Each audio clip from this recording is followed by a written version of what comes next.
Welcome everyone to Papa Spice's Hot Takes with Hans and Harry.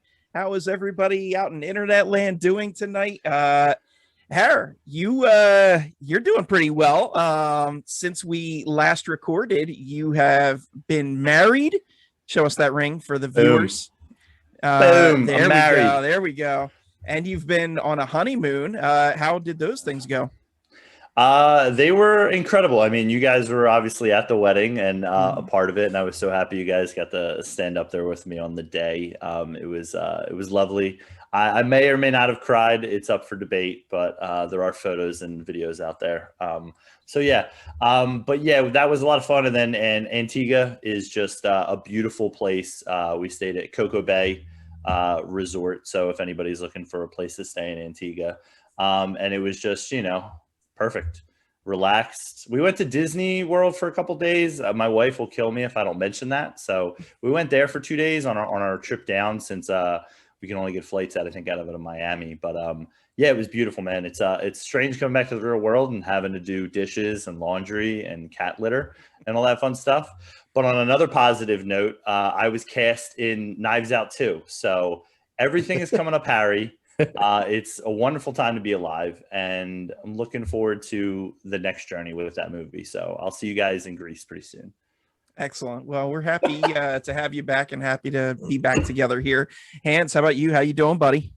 Good. I cannot wait to see any pictures that are available of you in Antigua, because Yes. I'm gonna hit up your new wife and see what she says. But no, I'm doing good. Fun time at the wedding. Now I don't think I have any big events to look forward to now in terms of so if you want to renew your vows later in the summer, that'd be great.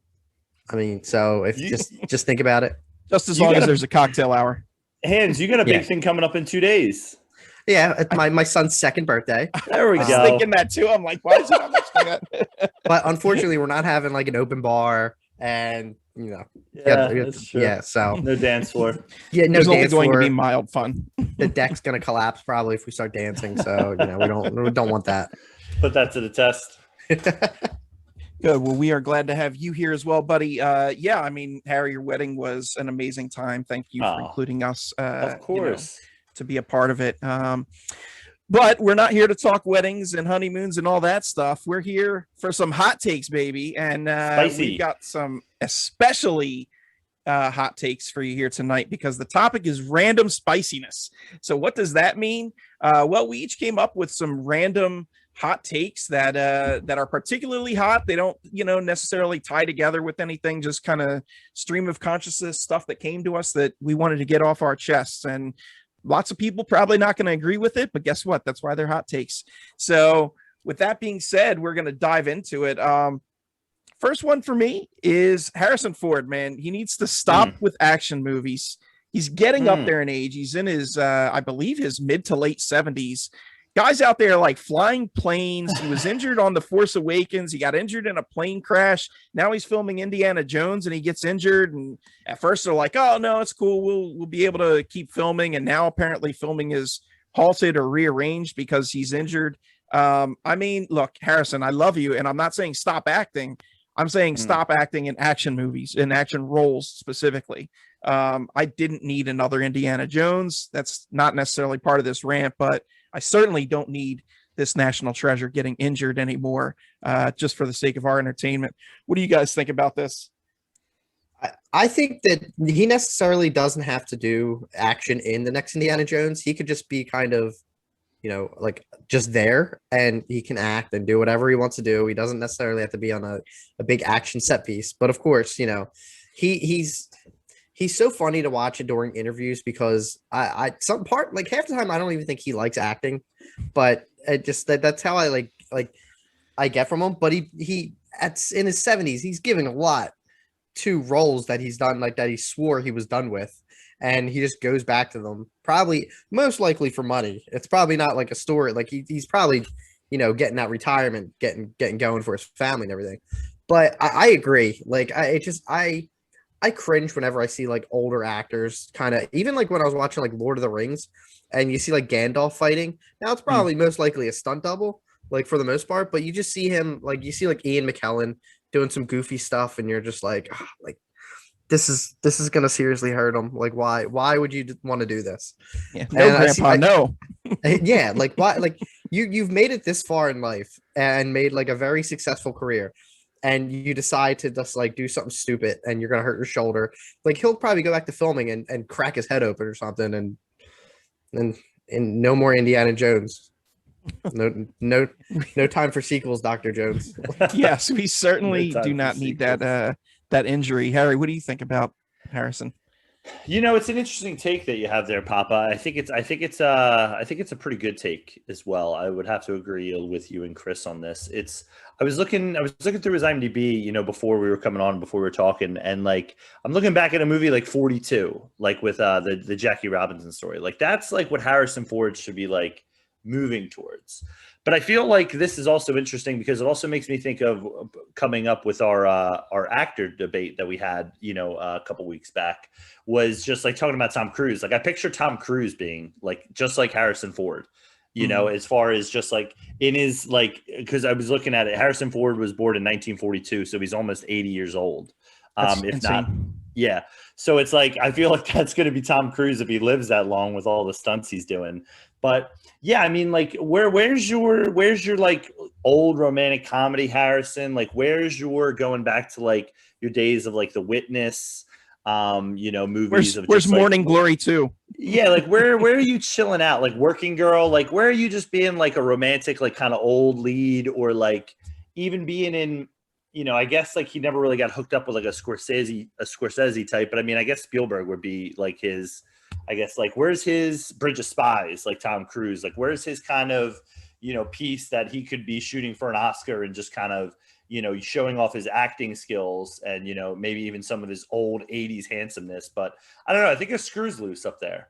Like you were mentioning all the injuries and stuff. And like, I think he like personally like was flying a plane. I don't know if that's what you referenced earlier. And like landed it on a golf course. That was for pleasure. That wasn't for a movie. Exactly. So it's like, and he was in the Call of the Wild, the Han Solo bit, like him trying to be Han Solo still. And I mean, I know he was, spoiler alert, and then it seems like he's bringing back all his old roles of what he used to be. I mean, Blade Runner, and now Indiana Jones. It's like, it might be time to just, I hope we get a scene in new Indiana Jones where he like hangs up the hat, and just walks out for it. But yeah, definitely. I would say a good hot take. Like Harrison, sit down. Yeah. All I'm gonna say on this too is I've been in the cockpit of a plane before, and when I was like 13, and yeah, true story. Astonished looks from me and Harry for those of us. True story. I've been in. It wasn't like a jetter. It was like a two passenger plane. I took like flight lessons, and for like one summer. I'm not qualified to do anything, but. I was like a 13-year-old teenager with like no job and no money. If I was a millionaire, I would not even think about going and flying my own plane like how like he does it, Travolta does it. Like, nah, like that's too risky, especially then you're landing on a golf course. Like, come on, no way. Yeah, insane. Before we move on to the next topic. Oh, I'm sorry. Go ahead, Harry. No, I was gonna say I thought we had an airplane situation where the pilot was gonna ask Hanratty, "Do you like gladiator movies, Hans?" I love it. Excellent call there. Shout out. I'm in the remake of that. That's me. Before we move on to the next topic, I'd be remiss if I didn't mention. I wanted to shout out one of our listeners, Laura Goldstein, huge fan. And she actually brought up Harry. Well, Harry mentioned, our topic of top 5 actors from a few weeks ago. And she mentioned somebody that could possibly be in that discussion. I thought was a great candidate. And that is Hugh Jackman. Do you guys think he deserves to be in that discussion? Does he make it on the top 5? Just, real quick. Yeah, I wouldn't put it on top 5. I'm sorry, but he's definitely on that. Like, he would edge in on the top 10. I mean, he does have a lot of like iconic roles in terms of like Wolverine. Like I think his best. He's one of those actors that keeps getting better. He has a ton of range because like he's playing superhero movie, and then you have like a movie like Greatest Showman, which it's basically a musical, which I haven't seen all of it, but from the first half, he's phenomenal in it. I mean, he's done like romantic comedies. He's really done everything. I mean, I'm always going to remember him as Logan. And I really wish with the MCU, with, we're not going to go into that, but where things are going, that he might make a comeback. And he's definitely a name that I would love to see. Like he's definitely A-list. Best of all time, I would say no now, but he's definitely doing more and more to prove that. Well, I mean, when it's all said and done in 15, 20 years, we're having this conversation, I could see him going that route. If we're still if we're still doing like top 5 actors in 20 years. Oh, we will be. we'll get the Harrison Ford call of stop podcasting at that point. Yeah, I imagine Laura smiling ear to ear right now. She was a guest at the wedding, so love Laura. Yeah, I was gonna say, I mean, he has the iconic role of playing obviously Logan / Wolverine, so he has that. As far as like, if we're talking like, how do we measure that? Part of it is our own acclaim, but as far as like awards that he's been nominated for, he doesn't really have the body of work there, for good or bad. I mean, I know The Greatest Showman was like a beloved movie that I have not seen as of yet. I'm sure once the wife watches it, it'll be on repeat. He was in one of Chris's favorite movies, Eddie the Eagle, which I'm surprised. I forgot about Eddie the Eagle. I love that movie. And I mean, I saw him in The Front Runner, and he was solid, and he was great in Prisoners. So I think some of his best work is yet to come. But I don't think it's a bad shout for if we want to talk 2000 on type actors of who could claim to make that. Van Helsing's obviously a knock for him, but I think it's not a bad nom, Laura. Thanks for the shout out for it. Yeah, for sure. I agree with the boys. I think he definitely deserves to be in that conversation. I don't think he bumps anybody from our actual top 5 list, but he's shown tremendous range. I mean, he's obviously got the singing chops. I think he was in Les Mis also, right? And then like you guys mentioned, Greatest Showman, which was fantastic. Harry, you should go out of your way to see that. Which Prisoners, Logan. I didn't know until recently. Like, he has like he came from like Broadway. And his first role was X-Men, which I think is pretty cool, because normally like they went with a no name, and that role basically changed his life and his career. Yeah, I mean, talking about jumping into an iconic role and being able to not only handle that pressure, but grow into it and become like basically the face of that franchise. I mean, it's pretty astounding. But yeah, so he's a tremendous actor, not taking anything away from him, but I don't think he makes it quite into our top 5, but good pick. And thank you for the suggestion, Laura. All right. So moving on, Hans, what random spiciness do you have for us? I'm just getting this out of the way because I see this guy like multiple times every year. Mark Wahlberg is he's not a good action star. He's not a good actor. I will argue, other than like Boogie Nights, he was good at Boogie Nights, and The Fighter it's a good movie, but I think I'm more into the role than for like Christian Bale. Like, I think he was phenomenal in it. And I know we talked about this before. I think someone corrected me when we were talking about something with Wahlberg, where they are like, well, what about The Fighter? I'm like, yeah, like he was great in that. And I think I mixed it up with Christian Bale. So, but other than that, I honestly will not watch a movie now because Mark Wahlberg's name is on it. I like, once he like basically like The Departed, I'm not like big on it. I think it's good, but like he's not a main character now for the most part. He's more of a side, like a side character. But other than that, like, I hate the guy. He can't act. Like, and he came out with that dumb new movie that's I don't even know what it was called. Infinite. And I won't watch it. I'll never. I've seen like 100 previews for it, and like Transformers movies that I get suckered into watching every time they come out because like they release a good trailer, and like he was in 2 of those, which were like the 2 of the worst movies ever. The Happening, which is probably the worst performance I've ever seen from any actor in my life, and I'm starting to think that might have been like some kind of like critique of something. Like I there's no way that he actually showed up and performed that way. But then like all these action stars are just like, or action movies that he's in, like they all like either don't make sense. They're just all like stupid. And he's just not like, I don't think I don't understand how he carries movies. And when I tell people that, they're like, well, he's such a good actor. I'm like, give me like 5 movies that you're like, holy crap, like Wahlberg knocked it out of the park. All right, Like, let me run some by you real quick, and I want to hear your thoughts. How about the other guys? All right, you know what? Let me. All right, and you know, I wanted to bring that. I know, and I wanted to bring this into my argument. Like, movies like the other guys in Ted, like, they're silly like movies. Like, he's not like. I'm trying to think of the word. He's not like acting. He is acting, but like, they're silly roles. It's kind of like John C. Reilly is a fantastic actor. But then, like, I look at like Step Brothers, like, he's just being a goof the whole movie. Like, you're having fun making that kind of movie. Like, yes, he's acting, but I think he's a much better actor in like some of his like more serious roles. But then, like, throw out two others then. Oh, go ahead.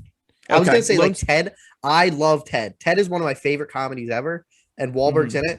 But he's like the least likable part of that movie for me. Like, I hate him in that. Go ahead, keep going. Rough. How about Lone Survivor?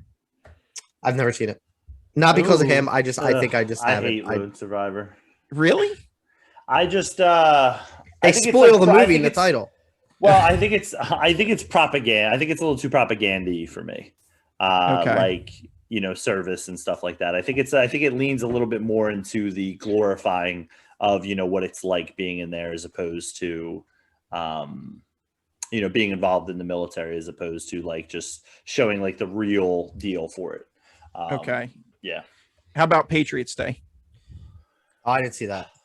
Yeah. So this was that about the marathon, the Boston Marathon? Yes. Yeah. So this is something I was going to mention too. Like, he's kind of become like, him and Peter Berg doing these movies, you know, both you mentioned, I believe, are directed by Peter Berg, Greg, where it's kind of these, and Deepwater Horizon, these like American stories that like Peter Berg is telling, starring Mark Wahlberg as like the quintessential person to play. And if you like look at some of the characters that Mark Wahlberg plays, as opposed to the person it was, completely different, you know, even looking or ethnicity and stuff like that. But I think that's the thing that keeps his stardom alive, is he's doing these movies that like are, you know, true stories, you know, and being presented to us in, you know, a kind of a fictitious, what's the word I'm looking for? Not a fictitious form, but in fictionalized. Yeah, exactly. For it. So, but I think that does help his case, but I don't think that's what Chris is arguing. He's more arguing like, he's arguing more of he's a star / action star, which, you know, I think, as Greg was also alluding to as well, I think his comedy is definitely something that shines through.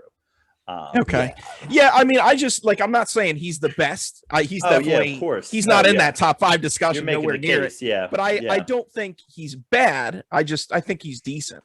But Hans, you're saying he's bad? Or no? I don't like him, and people are like, they're like, they like throughout these movies. I'm like, I feel like he's like one of those where he doesn't have a lot of range, and when he tries to go outside of range, the Happening, then they're just, or like Transformers, they're just like. Yeah, I don't know why I brought that up. Like, I just feel like his ranges is like so like yeah, he can do like a couple comedies, but like I just feel like he's like the same character like over and over. But he did bring his Entourage, and I love Entourage. Yeah, I mean, he does have a lot of, I would say, misses for me, as you mentioned, the Transformers movie, Mile 22. But this is where it's like you're watching, like, I think people are signing up for the Mark Wahlberg experience, as opposed to, you know, watching him do something else, which is why I think this relationship with Peter Berg is so smart for him to kind of keep his name, you know, big in there. And I mean, everybody loves him in The Departed. I mean, obviously Chris mentioned Boogie Nights as being one of his best, and I think he's better in the comedy. But The Fighter, for me, I think if you rewatch The Fighter now, you'll be like, I was fine. I think it got a lot of love, obviously, you know, during Oscar time for that movie, but I don't think it's as great as people say. Although if you allow me, there is one movie that I will ride to the death with Mark Wahlberg, and I thought about putting it as a hot take. Don't say Invincible. No. Thank you. Which that movie was big, obviously being in the Philadelphia area. I remember that movie being huge. It's the 1998 action comedy, The Big Hit.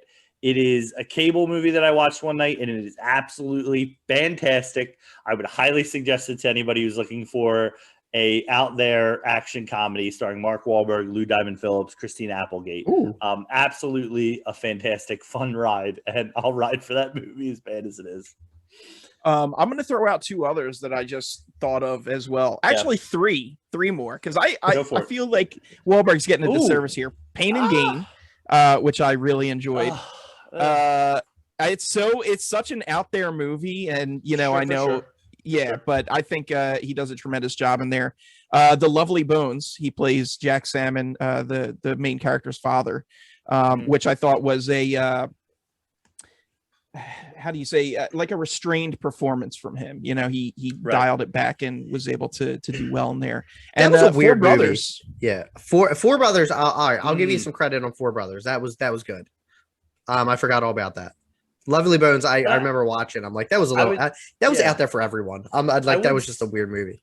I would say though. I would say though that is, it's not the action. Those are missing action parts of it for the most part. Oh yeah, true. So, but as far as an actor, I think you might be making the case. Also, Fear. I know we didn't really mention Fear, but like he was pretty creepy in that. As far as maybe not De Niro level. Like we were talking about with Cape Fear, but like Fear was pretty. I thought he was a pretty scary dude in that. I don't know if I ever saw Fear. He does a pretty good job in that. I mean, but I think that's where you're going to, like, where it's like his older work. Like nowadays, I think it's just like, oh, it's Mark Wahlberg in a movie being Mark Wahlberg. Like even The Departed, it's like that's Mark Wahlberg just cursing a lot, which is hilarious and funny, and he has some of the best lines in the movie. But yeah, I would have to agree with you, Chris. As much as Greg's pushing back, I think I would have to agree with you as far as how big his star is. Thank you. Fair enough. All right, Har, what do you got for us? All right. So one of my hot takes, going back to 2016 in the beginning of the show, is Stranger Things. I think Stranger Things is fine. I don't think it's great. I think it's good. I don't think it's great. And I have a couple problems with it. Let me discuss it. I think it does have a great cast. I'll admit that. They knocked it out of the park with the casting, similar to It. I would say like they got a lot of Finn Wolfhard is in both. So I think they did a really good job with the casting of the kids. Millie Bobby Brown, Winona Ryder, David Harbour, obviously great. Steve, Joe Keery or whatever his name is. Listen, love it. Great addition, season 3. No argument here. Maya Hawke, obviously the daughter of Ethan Hawke, so is a good actor. Sadie Sink, who played Max, and her brother Dacre Montgomery, who plays Billy. Thought they were great additions. But I feel like after season 1, the sci-fi, mystical, whatever elements you want to call it, it just goes downhill. Now, if I do remember correctly, I do remember reading something maybe where it was only supposed to be a 1-season show.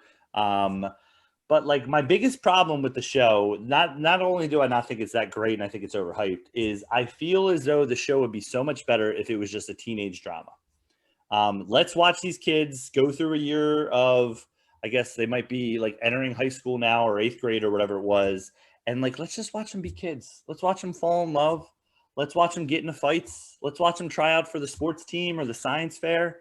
Bro, they made that show. It's called Freaks and Geeks.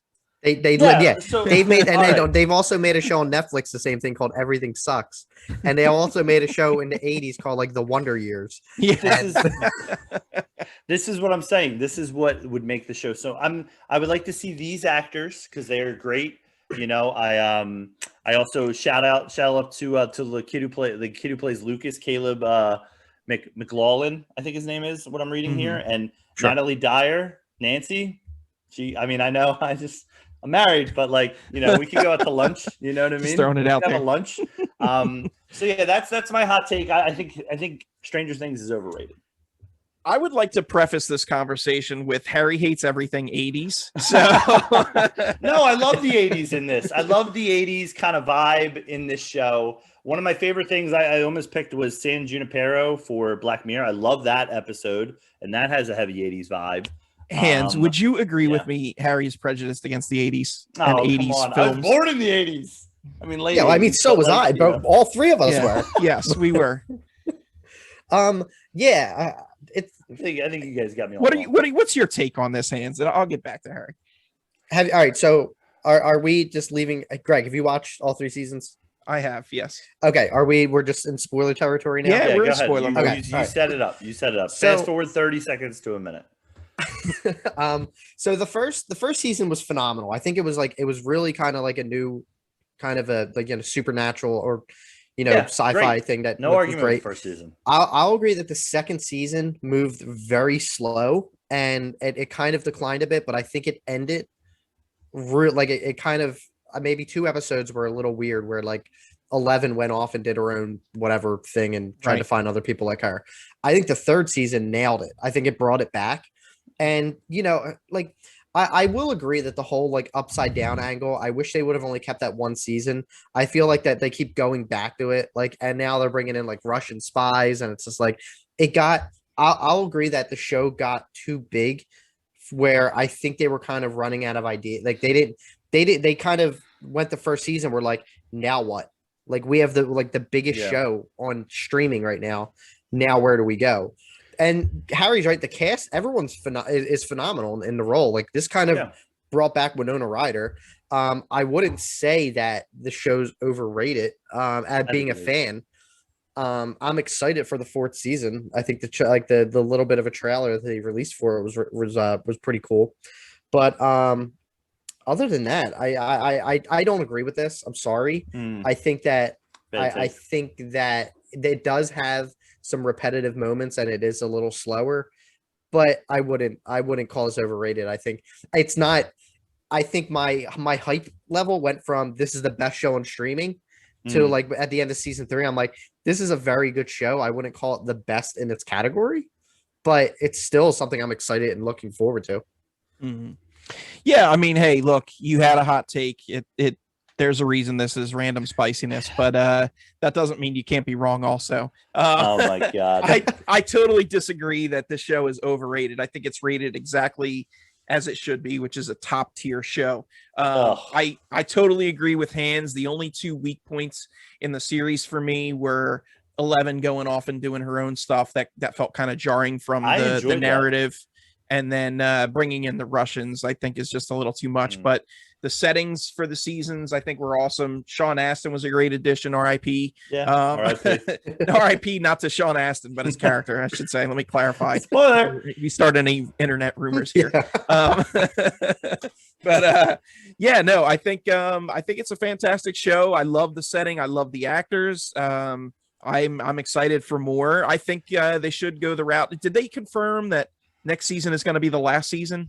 Was that a thing? Or am I just imagining that? I for some reason I think they said yes, but part of me saying that they said they're going to stop at 5, but okay. I can't confirm that. I know that at least it's possible this could be the last one.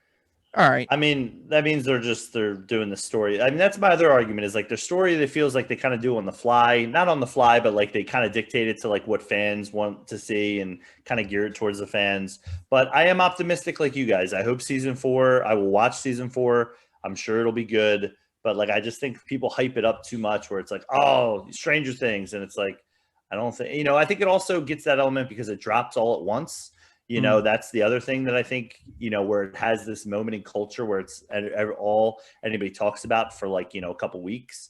But I don't know. I feel like it's overhyped and overrated, to be honest. Let's sidebar into that. I think we had this discussion with Mandalorian way back when. Go listen to our first episode and let us know if we did or not. Yeah. But was that, how do you guys feel about, weekly episodic a la the way Disney Plus does their series versus just dropping all at once and binging? Because I'm not a big fan of the binging. I think it builds out a reason to keep coming back by having it week to week, and it lets the story breathe and gives us time to, speculate and discuss and all that fun stuff. Hans, what do you think? I hate it and love it, but I hate it for the reasons that I probably like. I like the more selfish reasons because like I'm watching it now with like a couple shows like Disney Plus does and Apple does it where like they release it weekly. So Loki, for a good example, is like there's a lot going on in these shows, and I feel like if they release all 6 episodes of Loki, and they're like 40 minutes long, so you can potentially do that in a day. Like that's no problem. I think that it doesn't give you like as a viewer and as a fan enough time to really like sink into it and like think about it. Like Loki, I think gives you a lot to think about in a week span and like to look into and research some of the past characters. And I'm loving kind of like the journey it's giving you as a viewer and into the MCU. I think there are shows that kind of can work for streaming, like a documentary. I think like for binging would be like, I would watch that. Like, but for like these episodic shows like Loki, like Mythic Quest on Apple Plus, I just like that's week to week. Like it gives you something to look forward to. So like I'm excited tomorrow to watch the new episode of Loki. Like I was watching a couple other shows where I'm like every week it comes out. I'm like, I make sure at least, they're just something to have. Like all my network shows are done for the season. So, I need something to look forward to. Get that sweet, sweet content. Harry, what do you think? Yeah, I mean, I think, for if, we're talking about, us doing this podcast, it works a lot better when, it drops, weekly as opposed to being like Greg, and Hans, we got to spend all weekend watching Stranger Things, to be able to get something out. You know what I mean? And then I would say personally for me, I enjoy more the weekly drop. Now, don't get me wrong. If we're talking over the summer, if we're talking maybe over the holidays, times where it's, more people are off or on vacation, and it might be something, where it's easily, bingeable. But I think, with Stranger Things, it's like I think the seasons when I was looking it up is like 8-9 episodes. I think that's like just a little too long to like make people binge. I think if it was more 5 or 6, but I think we're also, our generation is easier with being like, oh yeah, we've watched things weekly before. I remember when Friends was on. I remember, Breaking Bad, even Game of Thrones, is most recently on HBO. But I think if we're talking about a younger audience, like, people who are in their teens or even early 20s, I mean, I think they are more of a fan of like, give me it all. Like, let me ingest it. I'll miss school tomorrow. I'll miss work. I'll call out, to just knock all this out, in one night or 2 nights. So, but, sometimes doing that, it takes away from, just dissecting and discussing the story. Yeah, true. Okay. Let's move on here. My next hot take is, for the love of God, please put a moratorium on Taken-esque movies. I mean, just off the top of my head, there's been Taken 1 through 3. There was the Death Wish remake. Nobody was just out. You've got the John Wick movies, the Equalizer movies. There's a movie called Stolen with Nicolas Cage.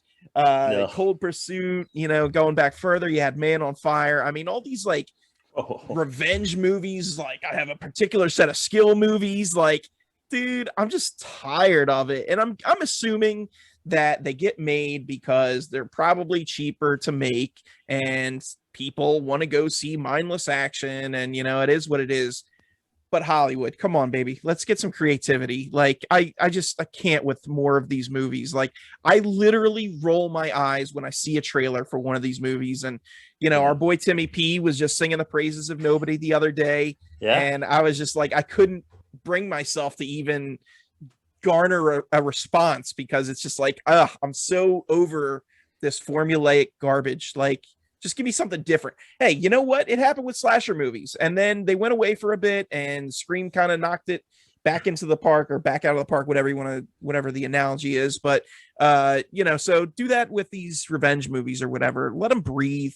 Stop making them for a couple years and then let's get back to it. Harry, how do you feel about this? Yeah, I mean, I think for me, Taken, I remember that movie came out in that opening weekend just being insane. I remember that movie just being a rocket ship. Like, we're going to the moon with Taken. It made a ton of money its opening weekend. I remember going to see it in the theater and like I had to sit in like a 400-seat auditorium, like in the front, like 5 rows because I looked up and, before assigned seating and it was like, looks like we're in the front. And just, I know I love that movie. I own it on Blu-ray. I've seen it like probably, over 10 times. It is a great movie, but I mean, I think this sounds like a Liam Neeson problem for you because I will say probably ever since that movie, like Into the Gray, I remember where Liam Neeson's like in a plane crash and like, he's got to like figure out himself. But yeah, that's kind of similar. Yeah. But I think this might be a Liam Neeson problem for you. Are you canceling Liam Neeson and his movies? Well, do you want to, retire like Harrison Ford? Off of that list, I do like the John Wick movies. But yeah, I mean, Liam Neeson was on half of those movies that I mentioned. So maybe it is a Liam Neeson problem. Liam Neeson, stop making these type of movies. Yeah. I know you want that fifth house, bud, but come on. Yeah. I would agree with this take though. I would say these kind of, man on a mission or, can't be stopped or he's got to, go through 100 different Eastern European drug lords or crime bosses or whatever it is, just to these movies like are even usually shot over in Eastern Europe and like they're usually in those kind of areas. But yeah, great take. Let's knock them off. It's exhausting. Hans, what do you feel about this? Half the ones that you named as examples, I don't even know who's in them. like that. Like well, half of them are Liam Neeson. Like I do agree, and I think that like I think John Wick are the only ones that like they could make 15 John Wick movies and I'd be all right. They could bring him in the Fast and Furious franchise and I'd be all on board with it. I love John Wick. Other than that, like Taken, did they make a fourth one or did they stop at 3? For some reason, I feel like Taken 4 is like stuck in my mind. I don't know that though. I might have made that up. All right.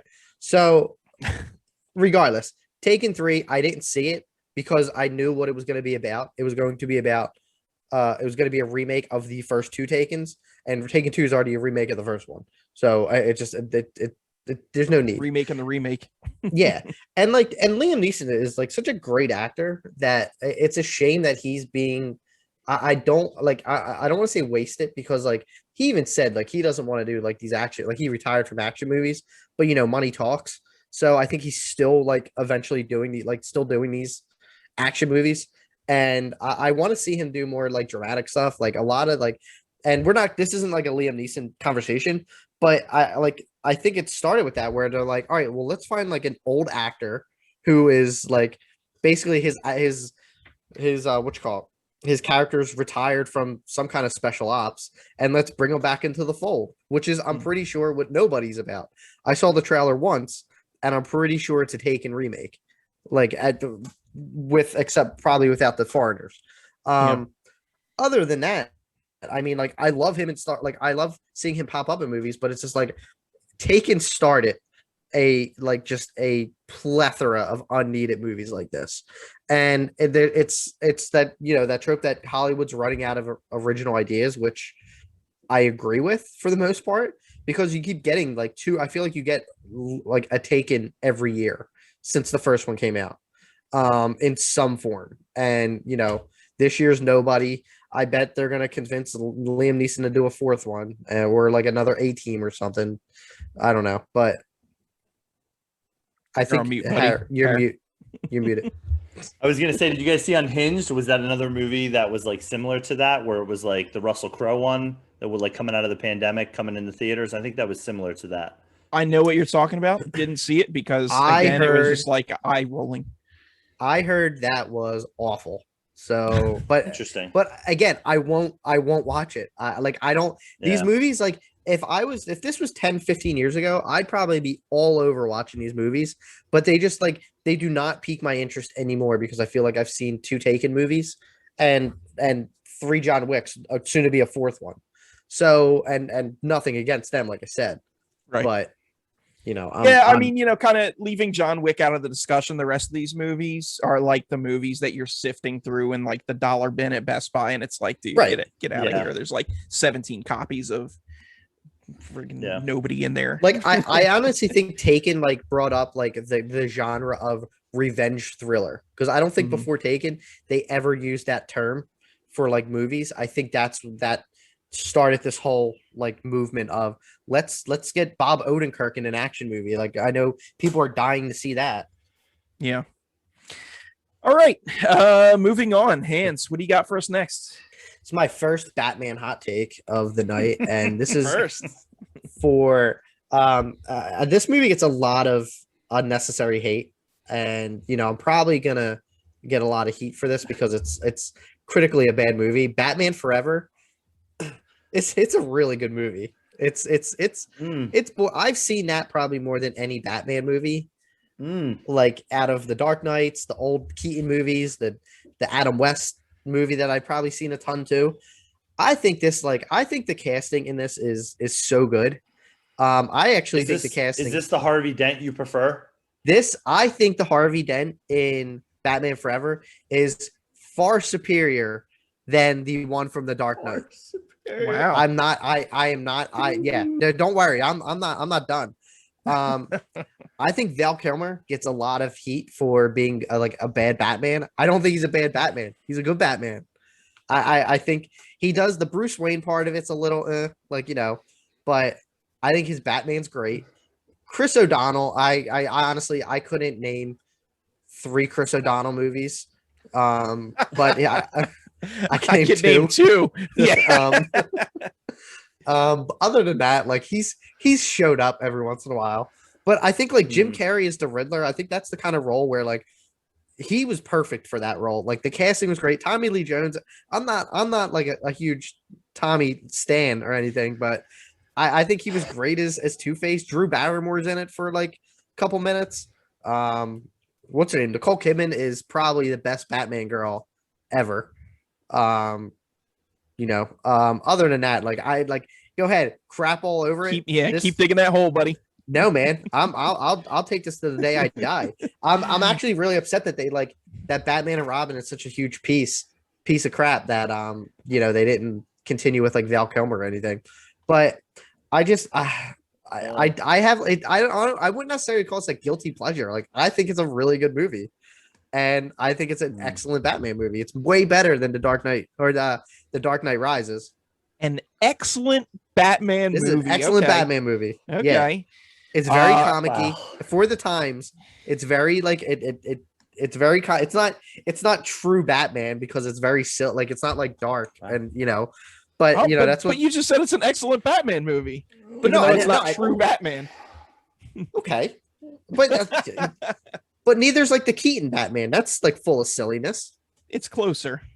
Yeah, it's closer. But I think this is a great. I think it's a great Batman movie. Harry, you want to take this first? So I will say, did you guys know this movie was nominated for 3 Oscars? Yeah. Are you serious? Best song has got to be it, right? Best song, cinematography, best effects, and it was called best costume. Effects, sound effects, best costume. Okay. So that was Bat Nipples got an Oscar. No, did he? I don't think he had Bat Nipples. I think that was Clooney. No, he had Bat Nipples in this. Did he have also. Bat Nipples? Yeah, it started with Schumacher. All right, my opinion changed then. So I will say, growing up, Batman was probably my favorite superhero. Now, if you had I think if we were doing a group rankings just like we did for our Fast and the Furious, I think Batman Forever would end up being towards the bottom of the movies. I mean, if we just took from probably, I guess it was 88 or 89, that was the Burton 89. one, 89 on, and rank those, live action Batman movies. This one would probably be at the bottom. Do I have a soft spot for this one as a guilty pleasure? Sure. Have I watched it since probably the early 2000s when it was on like TBS on like a Wednesday 6:00 movie? Probably not. So I think this is a really spicy take. Again, surprised it's nominated for 3 Oscars. Yeah, but now, are you really? Because like Suicide Squad won an Oscar. See, but that I feel like one Oscar is like, and I guess winning is surprising for Suicide Squad as well. But like it's just, I think it falls prey to like X-Men was like the first superhero movie that I feel in 2000 that like got it like right with like the special effects, sound, the characters, all that kind of stuff. Anything before that, I feel like, I mean, I guess you could say Batman in 89 did a really good job, even though it's kind of looks a little cheap to me, but I mean, we're talking 89, but I feel like this movie is definitely like, doesn't hit a lot of good points for me. I don't love it. Greg, you look like you were steaming over there to go off. So feel free. Well, here's the thing I take umbrage with is Hans's wording here, because is this a good movie? Words are important. Words are important. It's not a good movie. Do I like this movie? Am I entertained by this movie? Yes and yes. Is it a good movie? No. And it's not an excellent movie. It's cheesy, campy crap. And I love it. I don't get me wrong. There's a place for those movies. I really enjoy this movie. I'm not going to say that it's not entertaining. Go ahead. What are you going to say? All right. I'm sorry. Then, all right. I guess like, sorry. If I, all right. Let me it's a good movie. No, don't go back on your hot take. Backpedal. No. And I'll take back my like excellent like movie kind of comment because like, no, because like when like you kind of put it into my mind, it's like, all right, like a good movie. Like, is this gonna like if this came out the same year as like there Will Be Blood and No Country for Old Men? Should this be nominated for an Oscar? No, it shouldn't. I like it is very. Well, those campy, movies like, didn't come out that year, and it still wasn't nominated for an Oscar. Shut up. So, but like, I think that this movie, like, a lot of people say like this is a terrible movie, and I don't think so. I think it's a good. I think it's a good Batman movie. A good movie. Listen, Chris. If you wanna die on the hill of it's a good Batman movie, that's fine. It's a good Batman movie. When you started the ride your own hype train. I'm sorry. No, I agree. No, I agree. But I think once you started to go down there, you were feeling yourself, and we just had to check it. You know what I mean? To bring it back in. That's fine. I don't even think it's a good Batman movie. I'm not even agreeing with you on that. But it's a fun movie. I think it's a good Batman movie. I'll watch it and I'll be entertained, but am I sitting there going, that's Batman? Nah, it ain't. I would rather watch that than Dark Knight Rises any day of the week. Oh, dude, you're so any terrible. day. At least they got the Robin storyline, right? Not Dark Knight Rises. They're like, yeah, I guess. But Robin was also a lot younger too. He wasn't like a full-grown man with a 5 o'clock shadow. Yeah, well, in both movies, they're like, they got it wrong then. Yeah, true. I mean, I don't know. Just to wrap this up in a bow, it's like I said, I like the movie, but I don't think it's a good movie. I don't think it's a good Batman movie. I think it's entertaining. Would you say that Val Kilmer was a good Batman? No. I think I'm the opposite. I think he was okay as Bruce Wayne.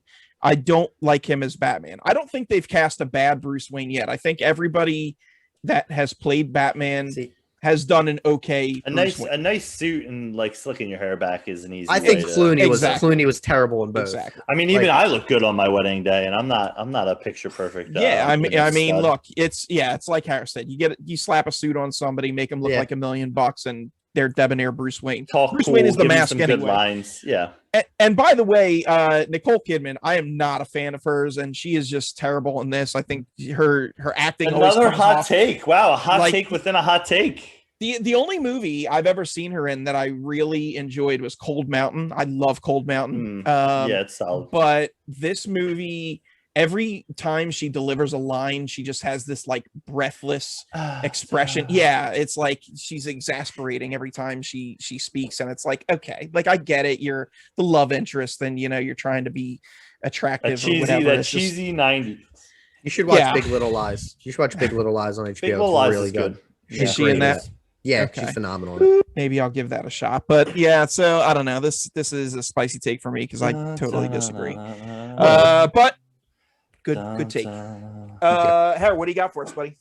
So we're talking off air. Greg has obviously never seen this show, so this might be the Hanratty and Harry centric show. I wonder if Greg even remembers it, but it's the 2003 to 2007 hit, The OC. All right. So let me ask real quick. Is this the show with like, and I can't even believe that I remember this name, but like Heidi Montag and like those goofballs? No, was it the Hills or Laguna Hill? Laguna Beach. Laguna Beach. Okay. No, that was the MTV show. That was the OC. Yeah. Okay. I mean, so definitely I'd have to say like their birthing is probably pretty similar, like when it's like The Illusionist comes out and The Prestige comes out and it's like two magician movies. It's like kind of they were probably born within the same time, being developed. All right, so this is The OC. It's about a troubled teen who gets in trouble and he meets a public defender named Sandy Cohen, and he ends up bringing him into his home, which is the troubled kid Ryan. He's from the wrong side of the tracks. And Sandy, he lives in, Newport Beach, California, in this rich mansion. And, the wrong side of the tracks kid gets brought into the community. It stars Ben McKenzie, who I think, Greg, you probably know from that Gotham. Batman show on Fox, Gotham.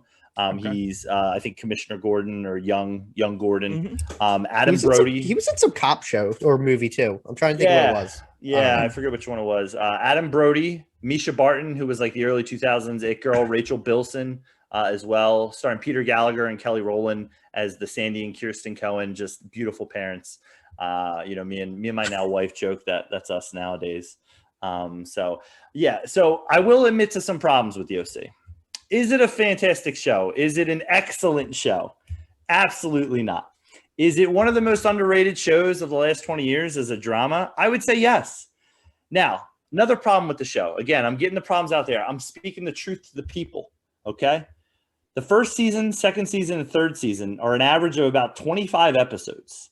So this is like old school television where it's like we're shooting like from, the show airs from like August all the way through the school year to like May.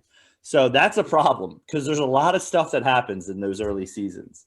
It has a fantastic soundtrack, early 2000s, like I mentioned, Spoon, Jet, the Dandy Warhols, Phantom Planet, who does the opening California song for the show.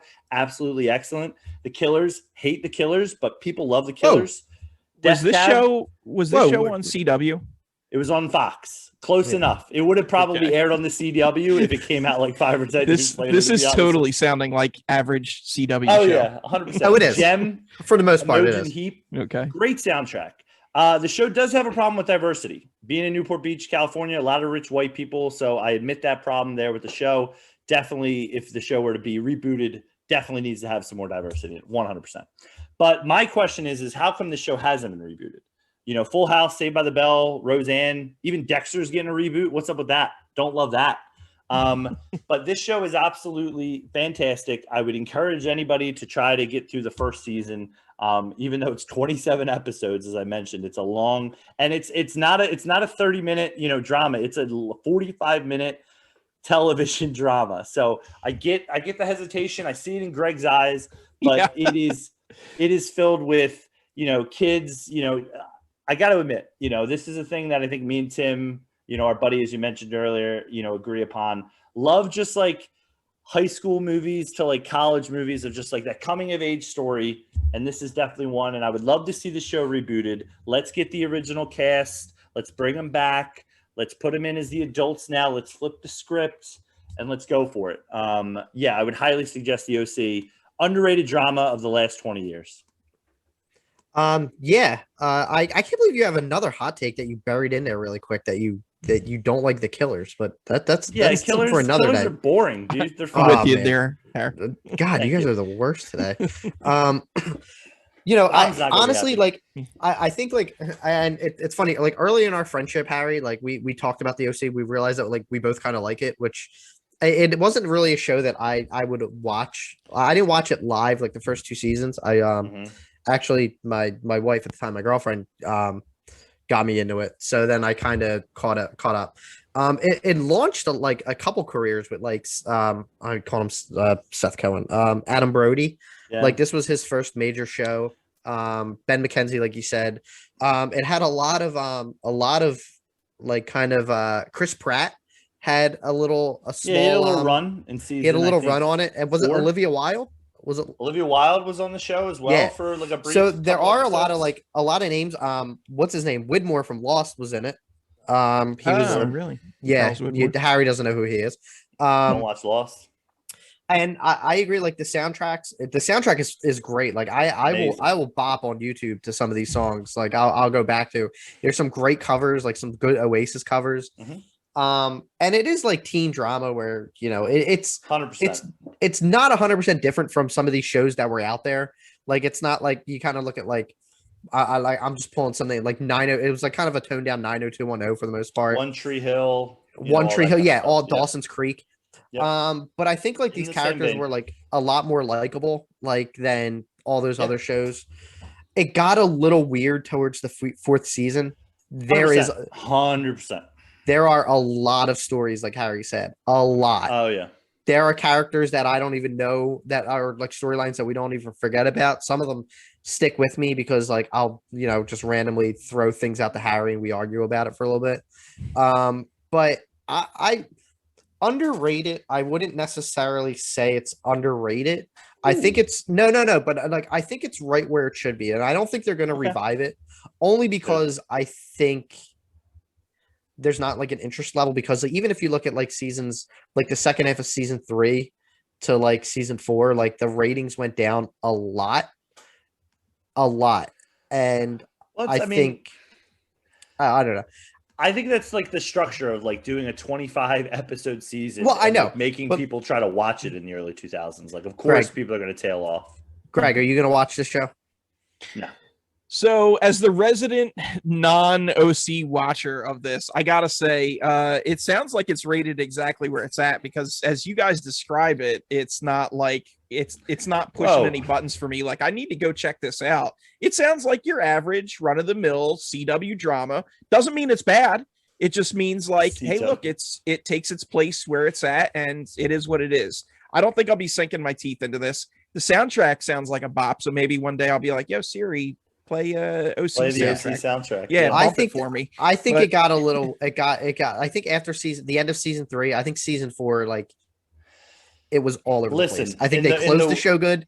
Yeah, but go ahead. In the way we ingest content now, this show, it was 4 seasons and it's 92 episodes. And so, people won't. Yeah, this would never. That's like a turn off, like right now. Yeah, right. Like the first season would have been, whatever storyline kind of ended at like 8 episode mark or 10, whatever it was. So I think this show has a life. Like, who doesn't watch a kid on the wrong side of the tracks, like trying to make it, in the He's not in the even rich my kid favorite universe. part.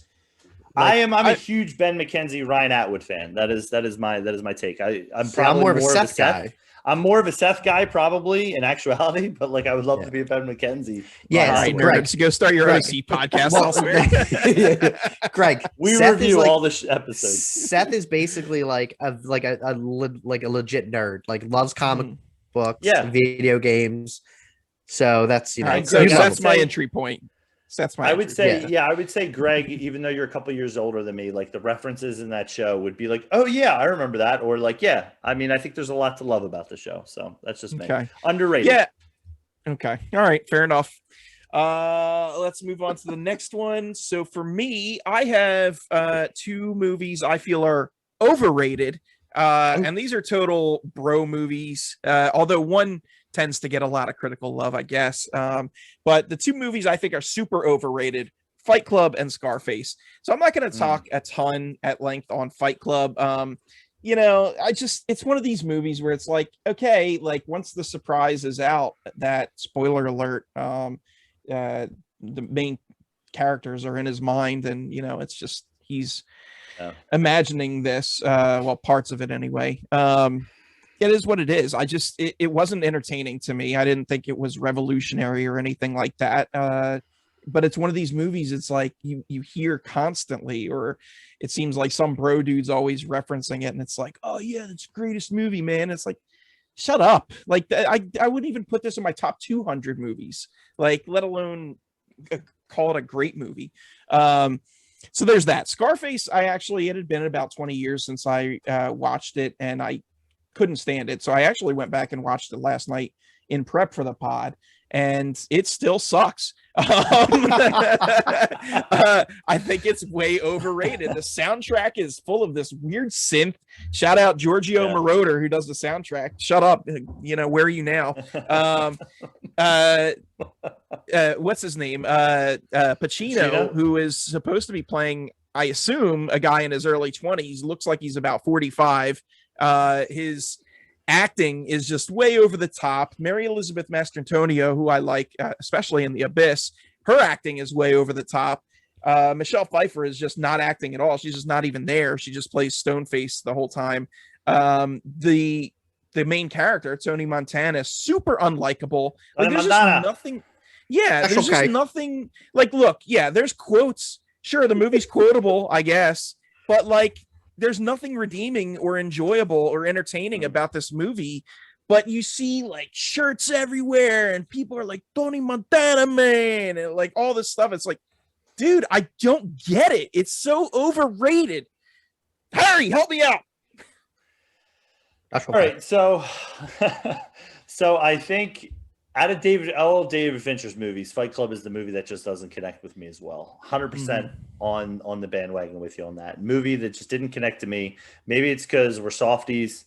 Maybe we're soft-hearted guys. I do remember, I think Fight Club is based off of a book, an adaptation of a book. So I think that was one of there was another book I remember in the early 2000s that like guys like always read, and it was like, dude, like this is the book to read. The guy who wrote it, Chuck if anyone know Palahniuk or something. Palahniuk, that dude, and a lot of his movies are like, or his books are like, I don't want to say broy, but it follows like the same basic formula. Masculinity, This is the one author I read, bro. So I will say, I feel like Scarface is an easy movie to get hooked in by if you're young. So like even when I watched Scarface when I was young, I was like, this movie is actually pretty cool. And I think it did have a revival with Grand Theft Auto Vice City, the video game. I think there was elements of that added definitely that were influenced by Scarface, like even stuff like scene for scene or like some of the mansion that you go to in the game, if anyone's ever played the game, is basically a ripoff of the Scarface mansion. And there's a scene where you have to like defend the mansion at some point. So for me, I don't think it is a great movie. I would agree with you on that. I don't think it's anywhere near Pacino's best work at all. I think it's overrated for that.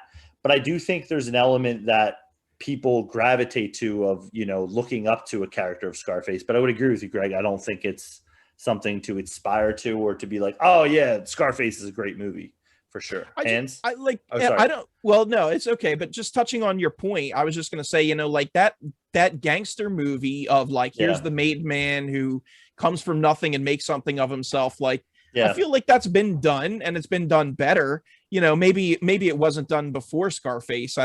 Because Godfather, you look at the son, my mind is going blank for some reason. Michael Corleone. He wasn't a made man necessarily. He was, or I should say, he was born with the silver spoon. His father was already Godfather. Yeah. So it's not like he worked his way up. But like Goodfellas or like The Irishman, I think it was. You see these guys progress and transcend, and those movies did it far better than like Scarface. Hands, what's your take on this? Fight Club, I've seen it once, maybe 15, 20 years ago, and that's it. I had no intention to revisit it. I think the only reason I watched it was because I missed it when it came out, and like, a lot of people were talking about like, oh, you never seen Fight Club? You never seen Fight Club? No, I watched it. I don't even remember half of the stuff that happens. Like, I knew like what the reveal was, and the one scene where like I think like Edward Norton's beating himself up. Other than that, I can't tell you one thing about Fight Club, and I agree, it's very, very overrated. From watching it, I remember I probably like said to myself like, that's it, like what, like that wasn't. It's like when like the best example, like an opposite example, is when I saw the first Saw, and someone was overhyping that. They're like, this movie's so great, and I actually left that like watching that like, you're right, like I love the first Saw. I watched this like I think I watched Saw 4. I watched this like maybe a couple weeks after. The same guy recommended it, and I was just like, "Oh, like don't ever recommend movies to me again. Like you're batting like 500's good in baseball, but this is a big miss."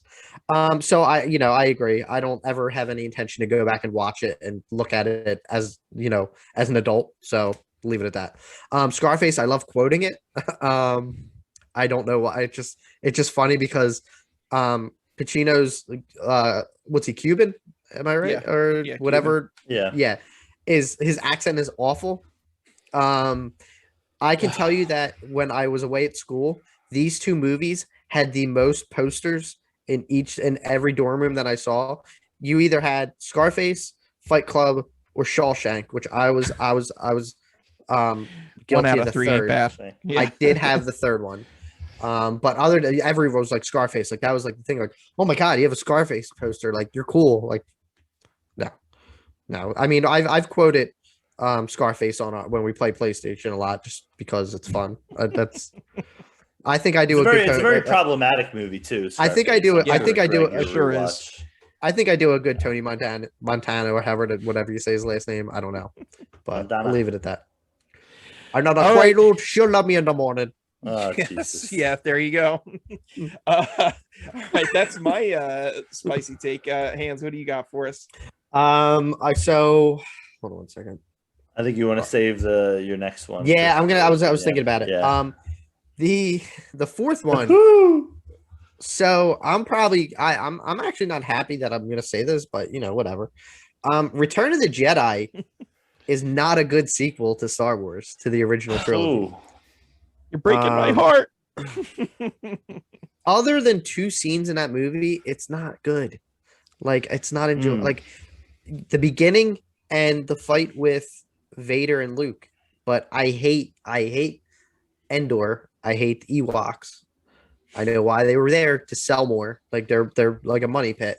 And I just don't think like I just felt like it was just like a weird like as a kid I loved it, but I watched Return of the Jedi like maybe about like 6 months ago, and I'm just like watching. I'm like, you could take out the middle, and I would love this movie like so much more. I think like I like it better than like like pretty much all the prequel movies, but I just think for the original trilogy, like it just felt like there was a lot of middle stuff that just didn't really matter.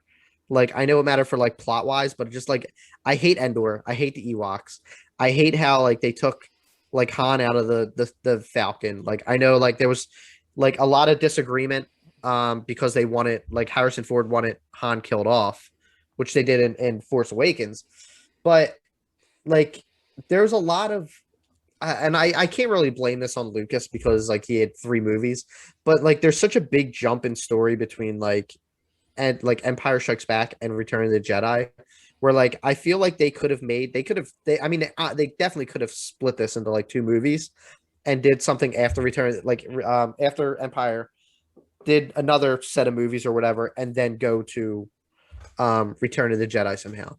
But I just felt like it feels like really like a weird rushed movie, and I don't think it's as good as when I was like 10. I think it's a very flawed movie in terms of like Star Wars. It just things just kind of like things just happen. Like Luke's like all of a sudden a Jedi Knight, like because you know who the hell trained him? Like he didn't see Yoda. He didn't go back to Yoda. He went back to Yoda. He's just like, yeah, I'm just gonna tell you. I know you're about to go to sleep and all, but I'm gonna still fight Vader. I hear I got a sister, but other than that, I know you're gonna like, go back to sleep. yeah. So Yikes. I don't know. I know that like I guess that's considered a hot take from like a very big Star Wars fan, and a lot of people like cherish the original trilogy, but I'm not afraid anymore to go back and like point out its flaws. I think Jedi is the weakest out of the 3, and I think that it could have. I don't know what Lucas was thinking, but you take out the scene where they rescue Han and then put the fight between Vader and Luke, and those are the only like kind of enjoyable parts for me. So you guys can hammer and let me know what you think. So I'll kick it off, I guess. Yeah, I mean, Return of the Jedi is my favorite of the Star Wars movies. That said, I will say I think there are some people out there that agree with you, thinking along the lines that it's the weakest of the sequels of the original trilogy, or it's the weakest movie of the original trilogy. But I don't know, I love it. Like, look, don't get me wrong, I get the Ewoks are in there for merchandise purposes and to get the kids to buy teddy bears and stuff like that, but I think there's some really, really powerful stuff in there. I'm a Jedi like my father before me. Love the scene where, Yoda goes to sleep, unfortunately. The end celebration, I pop that on YouTube every once in a while just to watch it because I love the music that plays. I love that everybody's smiling and happy and the evil empire has been defeated. It's a pick-me-up. The scene where they're on Tatooine and they bust out Han, like you said, is great. The middle isn't necessarily the strongest, but overall, it's a really good movie, and I think it caps off the trilogy so nicely. I love it. So I think this is a very spicy take, and one that I disagree with. So, and if you don't mind, like before Harry like jumps in, like let me correct myself in saying like I don't think it's a bad movie. I'm not saying it's a bad movie. It's a bad sequel. Yeah. So So I got you. Yeah, I clear that out because since my wording almost ended our friendship earlier on Batman Forever. Fair start. Go ahead. Yeah. So I was gonna say, I mean, when you say it's a bad sequel, I think it's interesting that like there's a lot of movies that have great second movies. We're gonna talk about one soon, The Dark Knight, Empire Strikes Back, The Godfather Part 2, The Raid 2, Aliens, to throw that in there, Aliens, Terminator. So 2. I think a lot of movies end Blade up Runner falling, 2049. Spider-Man 2 because something coming up, but I think sometimes the third movies can get a bad rap because the expectations are so high. Now I was always more of a Luke guy than a Han guy growing up. I mean, maybe that's because I was removed from I didn't grow up with Indiana Jones and all that stuff in my household. So like the third movie for me I love. I think it's a good sequel. I think it kind of carries the arc of the characters, the relationship, between, Leia and Han, Luke, growing more. I think the problem that I think I would make for it is that with technology now and special effects now, looking back on the third one where it's like these two titans, Luke Skywalker, Anakin Skywalker, Darth Vader fighting, like it doesn't have that pop. You know what I mean? When you look at some of the even, lightsaber fights that we see nowadays. So I think you could make the case that like it's not super strong, but the scene is great. It holds. I think I love it. But if somebody wanted to make that case, I wouldn't argue it.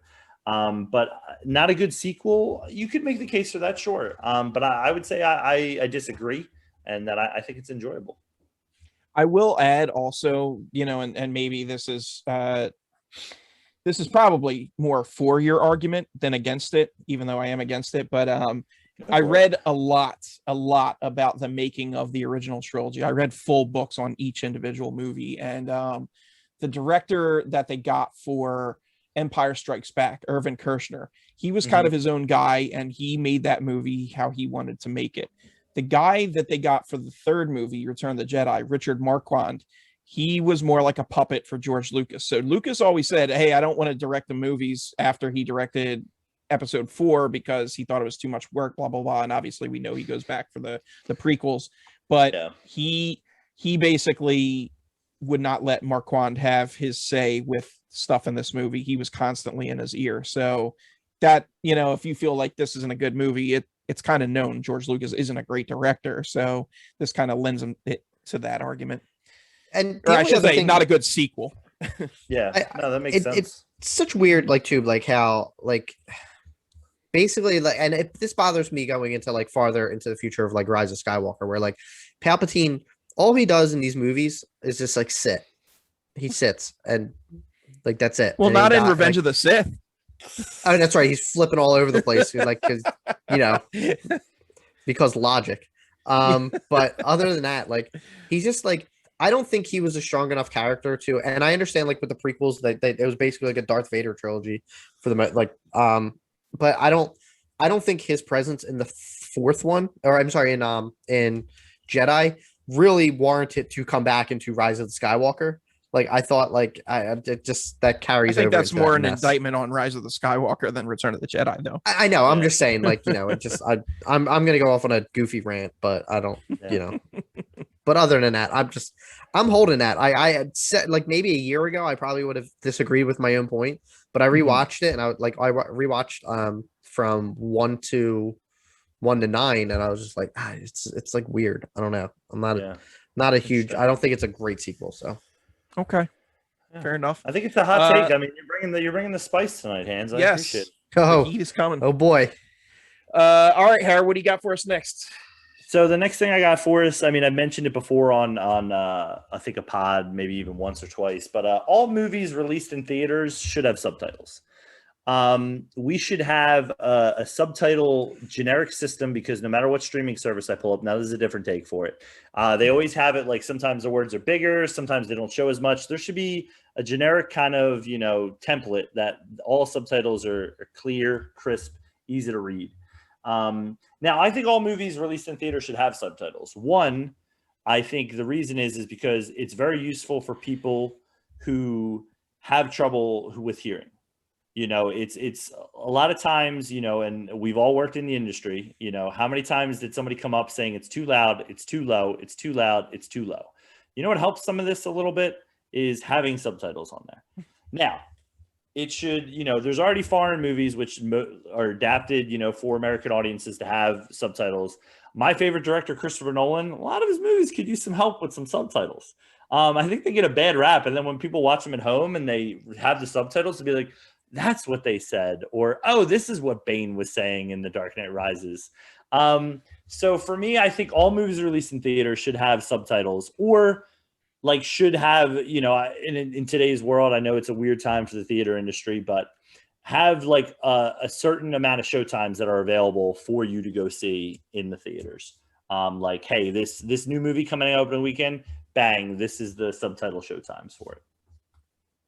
Hans, how you feel about this? I don't disagree. I think like in movies when you're gonna watch like Fast and Furious and like IMAX and everything, like I feel like having like being like probably to understand what Vin Diesel's talking about family or something that you're gonna have to like kind of read into it and see what he's saying, actually like running through. But in all honesty, like I watch subtitles now with streaming because of Harry's recommendation. Because a lot of shows I realize that I watch, I miss a lot of dialogue. I'm watching season 3 of Westworld right now, which subtitles are helping so well So much. because so much. It's great. Weird but in words. in terms of movies, I don't know. Like I'm kind of mixed on this because I think that would working in the industry, I don't work in the industry anymore. I think that would cause such like a customer like crazy, like people, the generic viewer will be like, well, I don't want to read, like the words are getting Then in my way. Don't read it. But that's what I'm saying. It's just like that's like I think for like if I was still in the industry, I'd be against it, so I didn't have to hear people complain.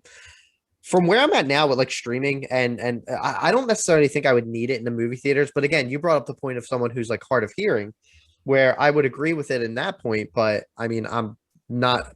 I mean, I'm. Yeah. Go ahead. Even when I watched a movie like Godzilla vs Kong in Dolby, I was sitting there and I'm like, I don't know what they're saying because Kong is being thrown halfway across the room and it's blaring in my ears, and I don't. I would say I have pretty good hearing.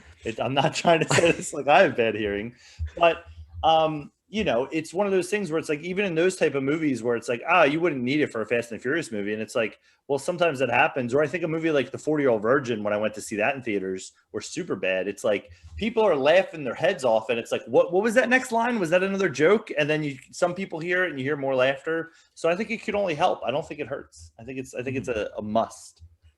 Papa? I think you have a fair point. I'd have to like let it stew a little bit, but yeah, Papa, what do you think?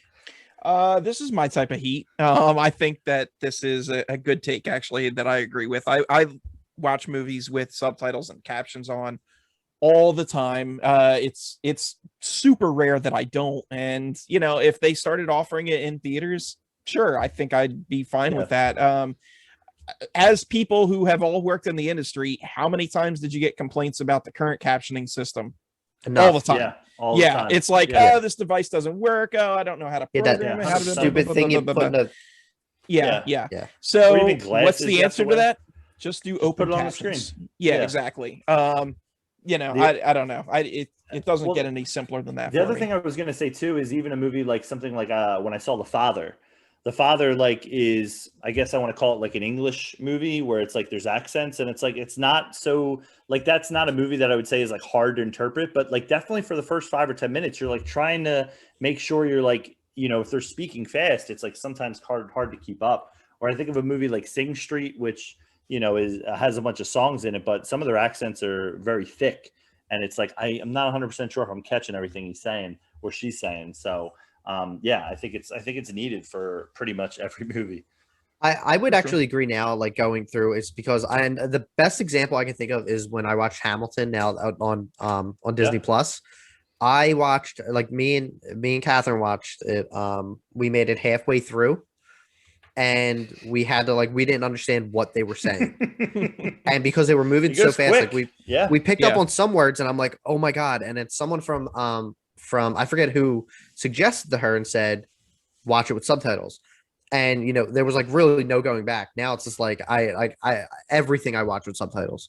Yeah. And mainly because of that. And what, Harry mentioned on the pod earlier, he's like, it really does. Like you do miss things over like, whether you're laughing yourself or other people are laughing, or just you pick up on some things. So I think it's, I leaned more as we talked about it. So yeah, let's get those words on the screen.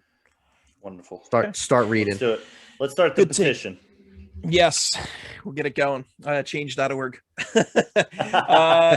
All right, moving on to my last hot take here. I'm not going to say it's an excellent movie. I'm not going to say it's a good movie. But Spider-Man 3 is a decent movie. All right. Woo! Now let's dive into this, and I'm going to address specifically what a lot of people have problems with. Number one, Venom. That's the biggest thing. Okay. Topher Grace, wrong casting. And yeah, Venom is not great because they didn't give a chance to fully adapt and give him, I don't want to say an origin, but make him a character of his own. He really shows up in the third act because the first two acts are about Peter with the black costume. It's too big of a story to mash in with other characters. It needs its own movie, or have the black costume be one movie and then Venom be a separate movie. But that said, a lot of people take umbrage with New Goblin. I thought he was perfectly fine. I thought the story that they did was really good. James Franco, he's canceled now, I think, but he did a good job in that movie, and he plays both the menacing side of Harry Osborn as well as the innocent side when he has amnesia pretty well. Kirsten Dunst, I thought, pulled off a really interesting role because she kind of goes into selfish mode a little bit, and some of it you can understand because Peter's always talking about Spider-Man, but acting wise, I thought she did a pretty good job. I could see both sides of her argument there. People really dislike the scene with Spider-Man where he's dancing and he's all emo. Yeah, look, the black costume expands on your personality and amplifies it. And if Peter thinks this is what the cool bad guy is, that's what it's going to be. Like, he's not going to be Mr. Evil villain to the max or anything like that with the black costume. He's going to be a dorky bad guy. And that's what he transformed into. I thought it was pitch perfect and I loved it. I think the movie ends on a really touching and bittersweet note. It really kind of wraps up the trilogy in a good way because you get to see the progression of that relationship between Peter and Mary Jane. And man, the slow jazz that they're playing, the song that they play as they just dance and then it fades into the score is just absolutely beautiful. This movie is really touching. And I haven't even mentioned Thomas Hayden Church, who is tremendous as Sandman. The score is really, really good in here. Spidey 3 gets a lot of undeserved hate. And every time I bring this up, people look at me like I'm crazy and I'm tired of it. This is my spicy take. I'm going off, baby. What do you guys think? You're not wrong. I think that I'm glad I'm recording this. Yeah, you hear it a lot in movies now, like superhero movies now, where the biggest argument is when they add another. Oh, my voice just cracked.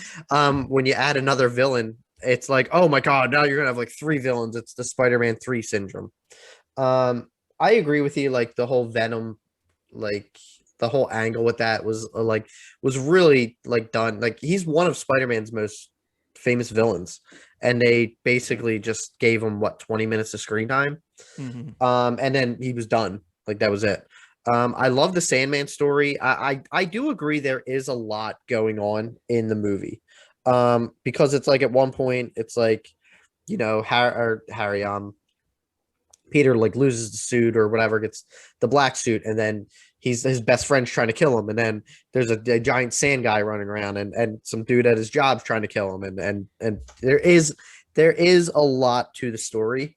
I just think that I agree it gets a lot of undeserved hate. I can see where some of the arguments that take place, like the dancing scene, I honestly don't care. It's a comic book movie. It's going to be in there. That silly stuff is going to be in there. That's not. I didn't sit there going Jesus Christ, is this really happening?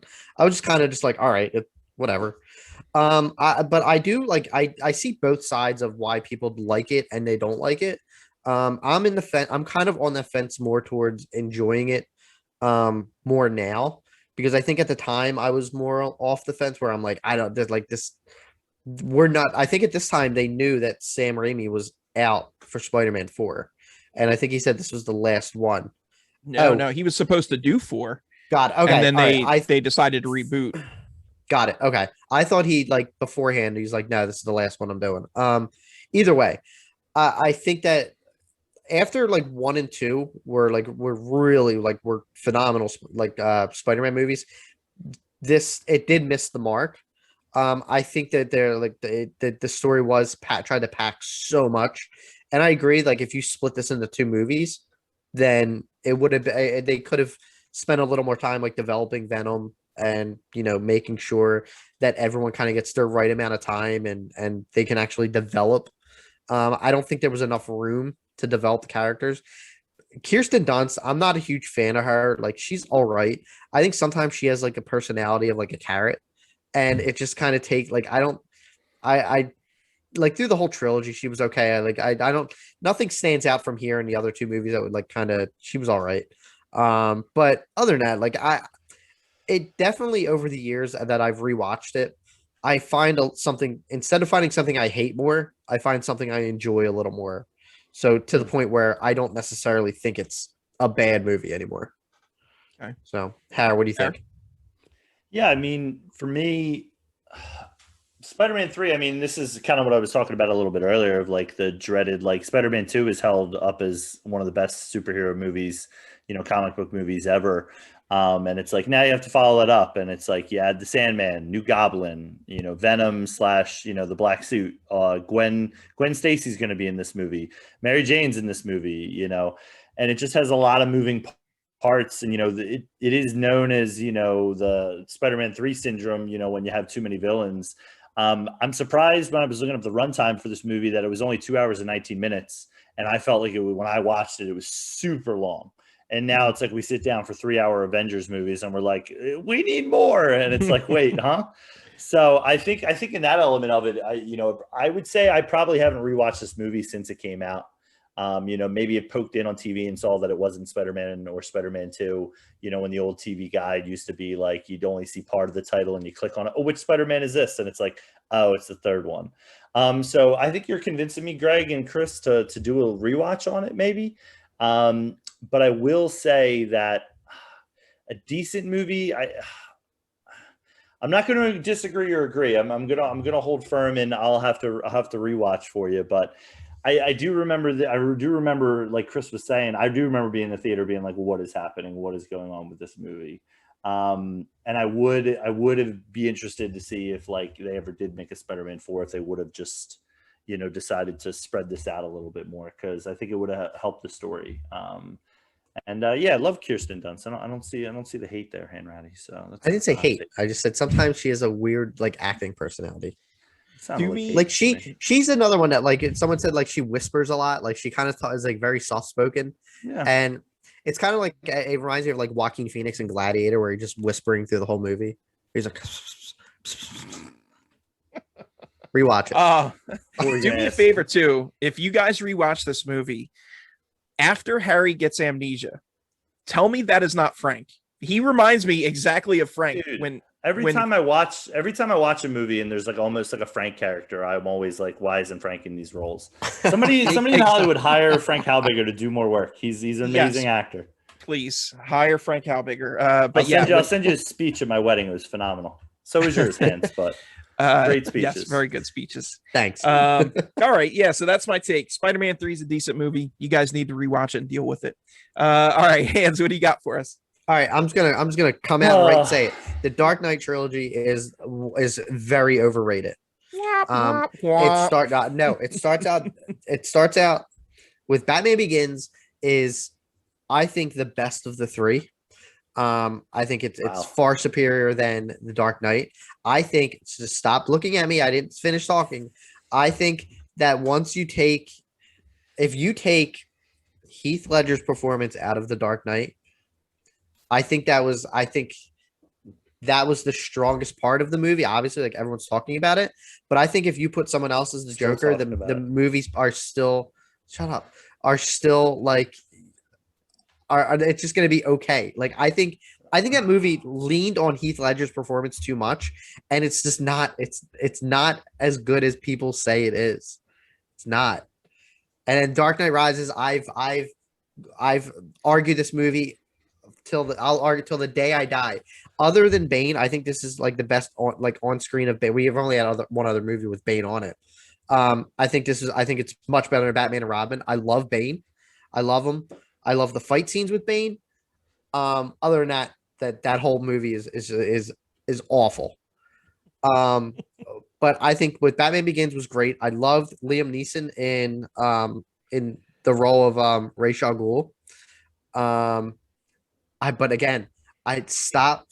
Never mind. I'm not gonna tell people what to think because opinions. It's just opinions. But everyone who's listening right now, please, The Dark Knight is not as good as you think it is in your mind right now. It's not. Code Hanratty 2021 out on Chris Nolan Batman trilogy. And I just think it leaned on because everyone was talking about that. They're like, oh, like holy crap, like Heath Ledger, like we thought he was going to be a terrible Joker, and he was great. Like he was obviously the best part of the movie. But like Christian Bale's Batman voice sucks. My God. So what? And even like the acting in it, like Gary Oldman, I know Harry, like you're all on the Gary Oldman train. He even like can't even stay into an American accent because he's yelling at one point and and his British accent comes out. No one didn't pick that up, or he just was like, nah, just let it go. Now you're nitpicking. Now he's let it go. Look, Ledger's doing enough acting for everyone in this movie, so he's not doing any acting anymore. No, I meant at the time. Nolan's just like, yeah, he just did a Joker scene. So Too soon, Oldman, do your British accent. It's fine. Aaron Eckhart was great until he was actually Two-Face. Then he was a terrible Two-Face. He was awful. Stunned.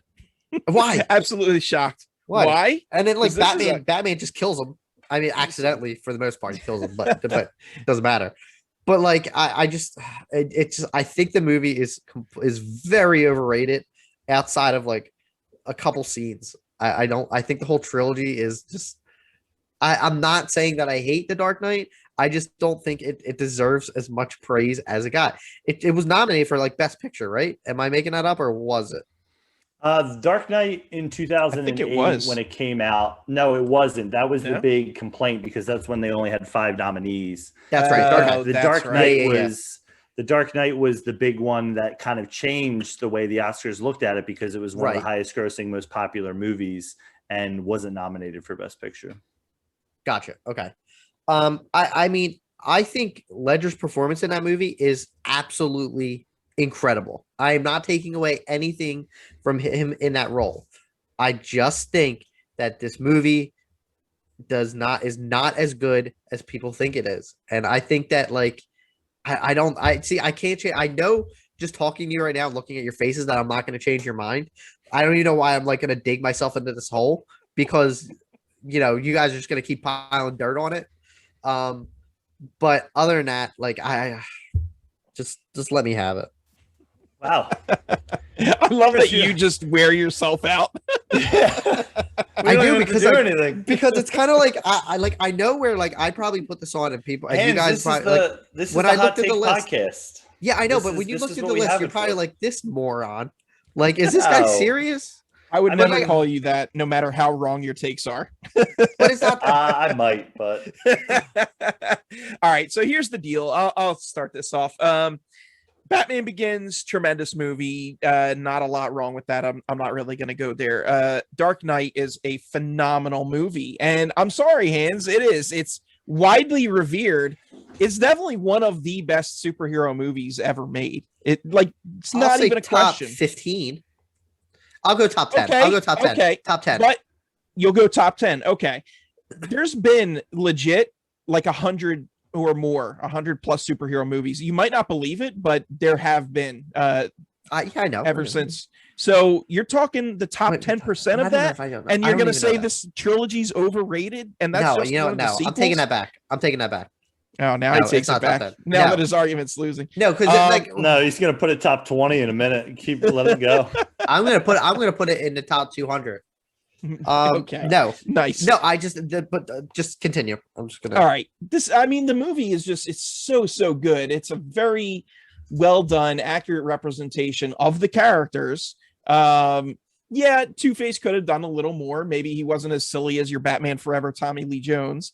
But that's not the way this trilogy works out. This is a more realistic and grounded version, and it works out based in the universe that they have. It's just, man, Dark Knight is such a good movie, and I don't get why you don't see that. Dark Knight Rises, I'll admit, has some pretty big faults, and it's for me anyway, it's still watchable.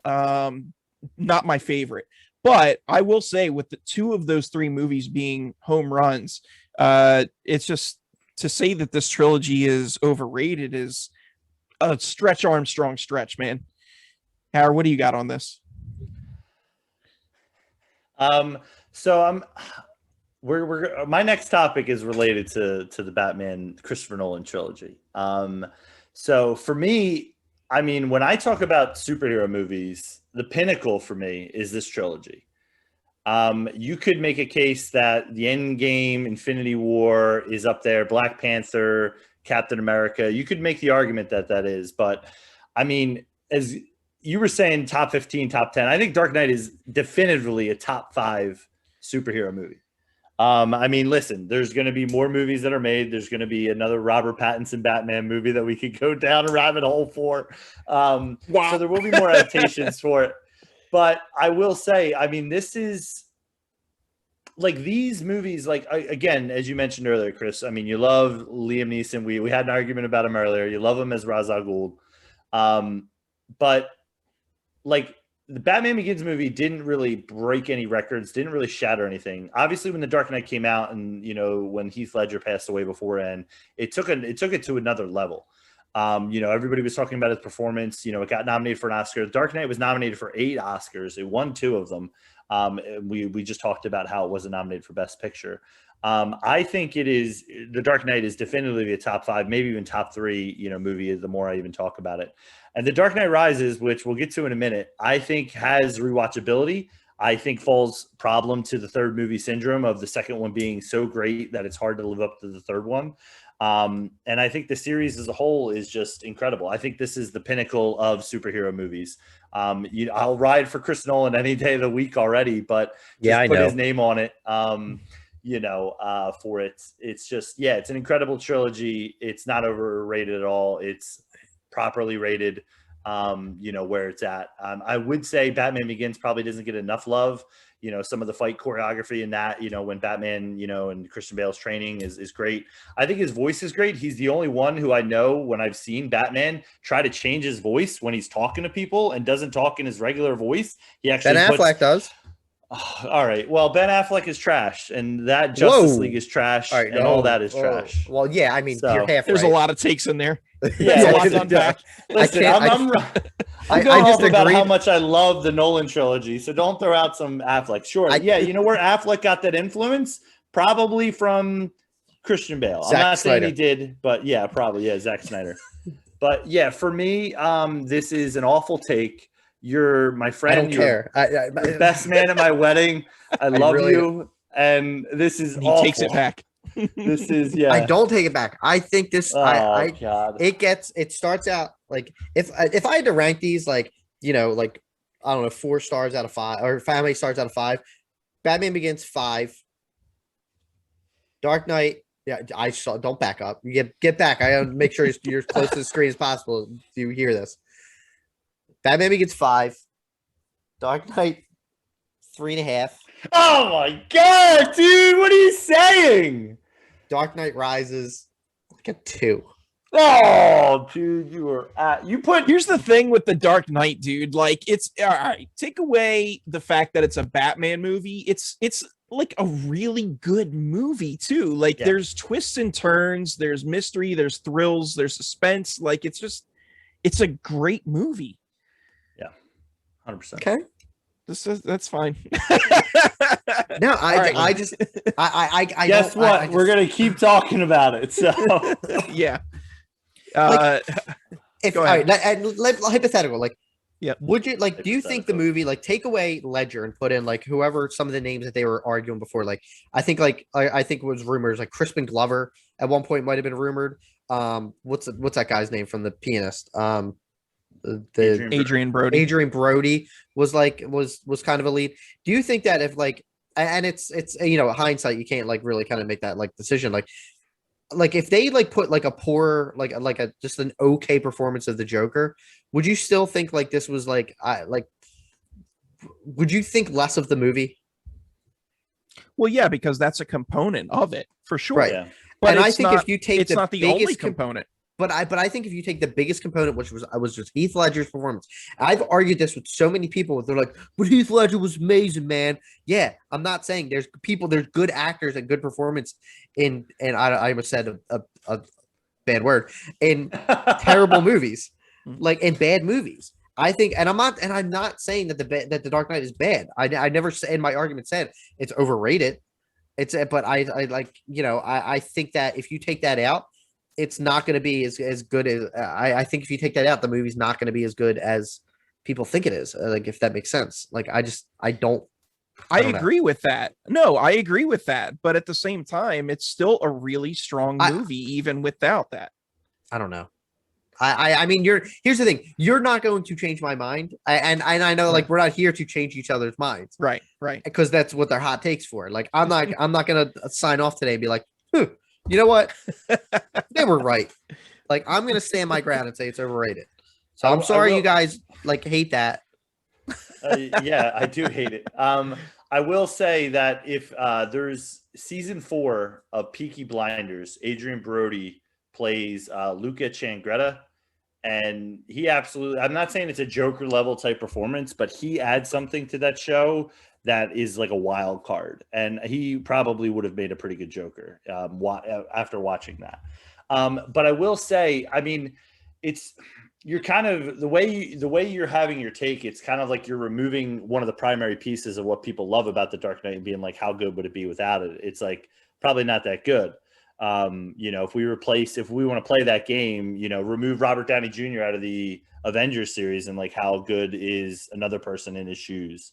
It's like, I think I would say you could make that case for The Dark Knight Rises. Like, what would have happened if Heath Ledger would have lived? Would we have had a third movie with the Joker? Like, what would have been, kind of the primary thing there? So I think that's a good case to make for The Dark Knight Rises, but I agree. And I agree with that. I think that because I think from what I remember reading, like, the Joker was going to be like a big part of Dark Knight Rises. Yeah.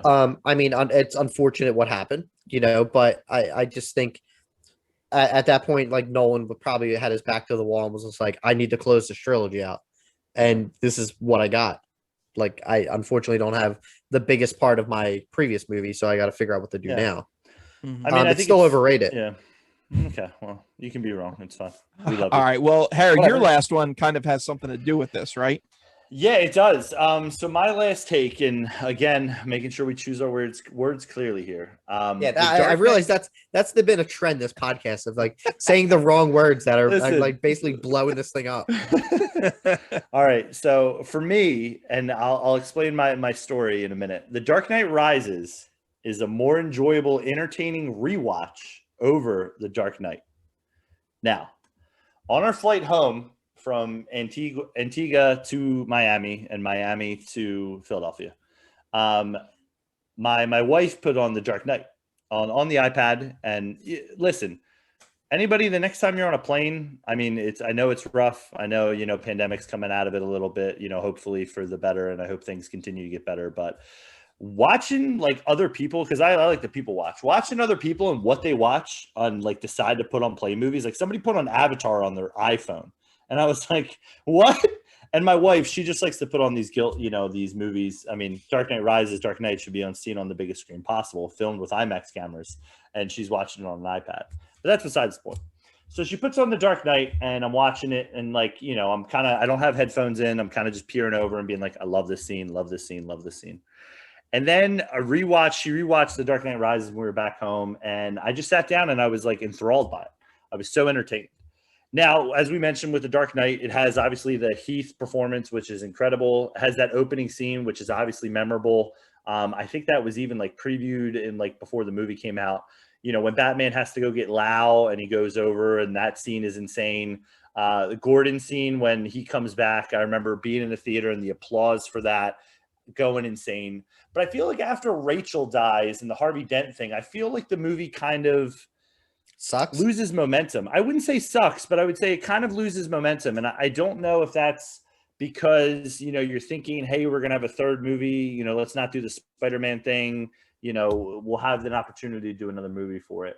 But when I watched Rises again, I'm hooked on the opening plane scene. I love all the Catwoman scenes with Anne Hathaway. She's just steals scenes in that movie all the time. When Batman Returns, that's incredible. The whole kind of cop chase with them, the cops having those one-liners. I think you got a different animal there, boss. Bane versus Batman scene when they fight in the tunnels is great. The football scene and kind of when Bane takes over the city is amazing. And I'm not going to lie, when you watch the last 20 minutes of that movie and how it ties everything up, and I know it's in a neat little bow, you can make that criticism if you want. But I think that for me is what makes the movie a more enjoyable and entertaining rewatch. That last 20 minutes when it's kind of been building to this, what Batman's going to do. And I remember our buddy Tim had this argument of like, they really went for it. If you've never seen it, fast forward 30 seconds, they went and killed Batman. They did it. They had, Nolan did it. And then obviously I know it comes back and it turns into like they didn't really do it, but he's not Batman anymore. I think it's a more entertaining rewatch. Having rewatched both of them within the last 2 to 3 days, I think it gets a little more hate, like you were talking about with your Spider-Man 3 take, Greg. I think it gets more hate than it deserves. Yeah, Hans, you want to go first? Sure. So you guys know how much. Thoughts. No, yeah, you guys. Yeah. So you guys know how I feel about about Bane. I love Bane. I love quoting him, like putting my mouth movie that's improved with subtitles as well. I love Tom Hardy's Bane. I really think and Greg, you pointed out earlier when you said it was like a more realistic, like they're not going to have a guy in a luchador mask run around with like pumping venom into himself like that. Yeah. That's just too goofy in this kind of environment. I think the opening plane scene is great. There are parts like I absolutely, between the dialogue and the action of the first fight between Bane and Batman is probably one of my favorite Batman just action scenes from any Batman included movie. And I guess if we're without keeping the rest of the trilogy, like talking about that, like I do agree that it does have more rewatchability, like factors than the Dark Knight, because I think there are some goofy moments in this one, but like I hate the last 20 minutes of this movie. I really hate it. Like I despise it. The editing is all over the place. Talia al Ghul, they wasted her, and she's a terrible villain. And it just I don't like it. I don't like it. I think the Bane and Batman fight, the second fight, was really quick and really like just. I think it was not good. They're fighting in broad daylight with a bunch of crazy people fighting cops, and it just was weird. And Bane is so numb on painkillers he punches through concrete. Yeah. Batman has like his magic leg again. He's like he kicks him through the glass.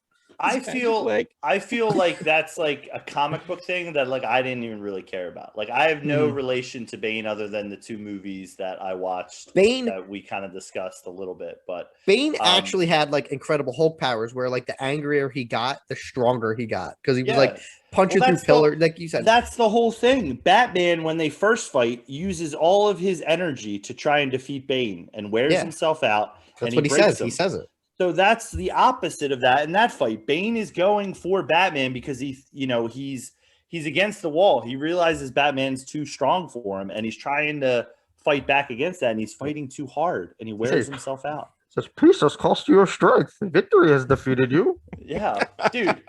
So quotable, those movies too. And then I will say I didn't make this point earlier, but I think The Dark Knight Rises has the better supporting cast, as I mentioned with Anne Hathaway. I think she steals the movie a lot. I agree. I agree with that. Ben Mendelsohn, Aidan Gillen with like a couple little small roles in there, as Daggett and as the CIA operative. Yeah, what's that dude's name? What's that? Not Daggett. Who was that? That was that's Ben Mendelsohn. Mendelsohn. No, I was thinking of Aidan Gillen from he was in the beginning. For like 5 minutes. 5 minutes. Yeah. But yeah, I'd like. All right, Greg. What do you think? So do you think? Yeah, Greg. Let's no, go ahead. Go. How were we going to say? I was just going to say, entertaining, more enjoyable rewatch. I disagree because I still think The Dark Knight is a better movie, so it's always going to be better to rewatch for me. There's two things that really take me out of The Dark Knight. One, I don't buy the fact that just because Batman's love rises, right? Yeah, it Rises. I'm sorry. Right. Two things. No, okay. Two things that take me out of Rises. I was getting excited. Number one is just because of the fact that Batman's love dies, he suddenly retires for 4 years or 8 years or whatever, goes out of the game. I don't buy that. I don't. He does that in the comics, but that's because Bane breaks his back first and then he goes into retirement. Right. It's not the other way around where somebody dies and then he goes into retirement. Hell, he loses a Robin. Robin gets beat to death by the Joker and he keeps going, because that's what Batman does. He soldiers on. So that kind of takes me out of this story a little bit. And then the whole thing where, Batman gets his back broken by Bane and then he gets shipped off to the prison, and how long exactly is Gotham under siege for? And then the back magically heals and he comes back. Like, all that is a little hokey and plot holey to me. And that kind of takes me out of it a little bit as well. But the rest of the movie, I agree, is entertaining. I don't think as a movie it stands up to The Dark Knight. But I do think, it's a good movie and I'll watch it. It's just those two things really take me out of it. I never thought about what you mentioned, which is the supporting cast being stronger in Rises. And I think you might be right about that. I think you have a good point there. But because Dark Knight is a better movie overall for me, I find it more rewatchable, and this one not as rewatchable. Still enjoyable, just not as rewatchable. I think part of it for me too, sorry, Chris, is that like I rewatched both of them so quickly in succession. And it's like, I think for me, not that like I probably have watched Dark Knight like 20 times, 15 times. And I probably watched Rises maybe more like 5 to 10. And it's like that for me, I think is something where it's like I watched it and I was surprised at how much like I got sucked in. Like I literally a little came fresher for you. Yeah, I came down in the morning. I sat down on the couch and I was like, I can't leave. Like Hathaway's about to, try to trick, the Daggett and his goons to like, do all that. And then, yeah, I agree with you 100%. It's Dark Knight is a better movie, but it's like, for me, like rewatching, like the entertainment factor, like felt a lot better. And the timeline issues, like you're mentioning, it's crazy to me that it's like, this is a movie that takes 8 years after, the Dark Knight. And then like you mentioned, it's like the timeline of like, wait, we're shifting, like this movie's going to like in an hour shift like 4 months in advance. And like, they kind of explain the timeline in there. And I think it kind of makes sense if you rewatched it yesterday, but I do agree with you, like kind of like, how long is he training? Like 3 months, 4 months, he fixes his back. They mention, how long the bomb's going to take to deteriorate. Again, how long have they been under siege? The whole kind of adding the government aspect is definitely a plot hole where it's like, oh, now like the entire like White House is like Gotham needs to be protected. I definitely think there's definitely plot holes, but as far as just entertaining and enjoyable like rewatch, I felt like it was worth it. Hans, you were going to say something?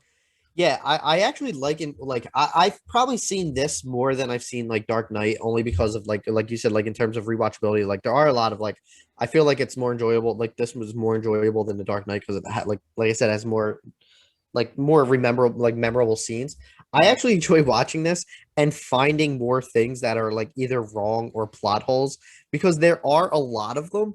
Like, and you'd like say like you even say like the whole thing with like the bomb of like how long he was in the jail for, and it always like one like just an example, like when Bane's at the field and he like kills the scientist who can disarm the bomb, he like says something, he's like, oh, it'll go off in 3 months, like just do it now. like why are you waiting 3 months to do something? And then like you give Batman, who's somehow miraculously recovers from a broken back in some shoddy prison. He couldn't have had 2 of his goons like sitting at the top, like just poking their head down. Right. Is that Batman? Is he training? Should we let Bane know? Cut that out. Yeah. Like somebody go down and kick him in the legs a little bit. He's hallucinating and seeing Ra's al Ghul, and you're like, oh no, but his back's fine. Don't worry. Or like, peeking in, like, does anyone have any kind of phone? Like a guard? Like that's basically a guardless prison. I think you're right. He's not using the rope. Yeah. He's not using the rope. He might do it. What do I do? Do I shoot him? If you flip the movie a little bit and you put the first Bane and Batman scene in the beginning as opposed to the plane scene, have Batman go out of commission, he's rehealing at home, then bring in like, they're stealing the nuclear plans or whatever it is and kind of telling the story that way, I think it probably, like Greg said, it would probably be more honorable to the comic book fans. But I don't know. I think part of it is like I think it's got that third movie syndrome where it's like, you know, the momentum from the second movie just couldn't live up to it. And I think it's a really fun rewatch. I would highly suggest it to people who it's got bad movie syndrome. Oh, jeez, Louise, dude, you're whatever, man. Hater. All right. Anytime Christopher Nolan's brought up around here, it's a fight every time. Oh, I'm sorry, but yeah, but what's my favorite one of my favorite science fiction movies? Interstellar. Yeah. Who directed that? Christopher Nolan, the God. And I love Inception. So I don't hate Nolan. I just think, you know, his Dark Knight movies are overrated. Here we go. Get that over the head, Greg. Work on that arm throw. It's been a while. All right. Well, that does it for our random spiciness. We've got hot takes all over the place here, and I think we need to chill out for a little while. So thank you guys for joining us as always. Harry, anything for the people? You know, follow us on PS Live Spicy. I know we've kind of, you know, not been, you know, on top of that as much as we should be, but, you know, we're back into the swing of things. I don't have the wedding plan anymore. I'm back from Antigua. We're going to be throwing some things at you people. So, you know, you know, follow, you know, keep up with us. Let us know, tweet at us, you know, your thoughts on this episode and other episodes, and, you know, engage with us. Hands, anything for the peeps? I'm actually gonna sign off, like probably maybe like right now, because I'm gonna go watch the Blade trilogy, which is far superior than I mean, two of those movies are good. Yeah, I know. No, nothing. You know, please follow our Twitter. Any suggestions, please let us know. Please let me know that you agree with me with The Dark Knight and any other baloney takes, apparently, according to these two. So I don't know if I'm going to be on the next podcast. I got to be honest. Yeah, please let us know what you thought about our hot takes. Let us know if you have any random hot takes that you think a lot of people disagree with. Let us know what those are. Hit us up on the YouTube comments section, or, you know, on Twitter. What do you got to say, Hans? Can you just please make sure that when you do record the next one, you do include me in the time and don't record without me? Yes, we'll try. All right, thank you. If you're on iTunes, please give us a 5-star review. And yeah, don't be afraid to like, share, follow, comment, subscribe, all that good stuff. But most importantly, as always, live spicy. Spicy.